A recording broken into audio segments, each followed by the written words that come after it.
একদম টাটকা দেশি চিংড়ি মাছ কে কে খাবে তাড়াতাড়ি করে চলে এসো।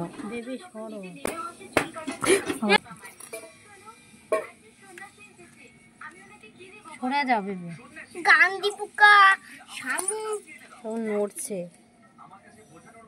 তিরিং তিরিং করে লাফ মারছে একদম। তা তো সেই সকালে নাকি তুলে। হ্যাঁ দেখছি সব চিংড়ি মাছগুলো টাটকা, আমরা ঘুমাচ্ছিলাম জ্যান্ত।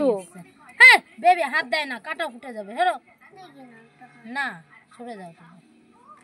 আরে এটা কি মাছ? ওইটা বেলে মাছ।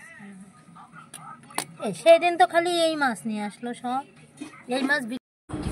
আমি এসছি মাসির বাড়িতে, আমি দিদি তো সবাই মিলে এসছি। তো মেশো সকালবেলা উঠে এই মাছগুলো বিল থেকে ধরে নিয়ে এসে মাসির বাড়ির এই আশেপাশে পুরো বিল তোমাদের সঙ্গে অবশ্যই শেয়ার করব সেইগুলো। তো সেখান থেকে এ দেখো দেশি চিংড়ি, আর এইটুকু চিংড়িতে এত পরিমাণে ডিম হয়েছে। আমি প্রথমে ভেবেছিলাম মনে হয় এগুলো শ্যাওলা, কিন্তু তারপরে দেখি না, এগুলো তো ডিম। দেখো একদম কিন্তু দেশি চিংড়ি। তো খেতে কিন্তু এগুলো ভীষণ টেস্টি। তো কে কে খাবে তাড়াতাড়ি করে চলে এসো। এখানে তো প্রচুর মাছ ধরা হয়েছে, চুনো মাছ, চিংড়ি মাছ, প্রচুর কিছু।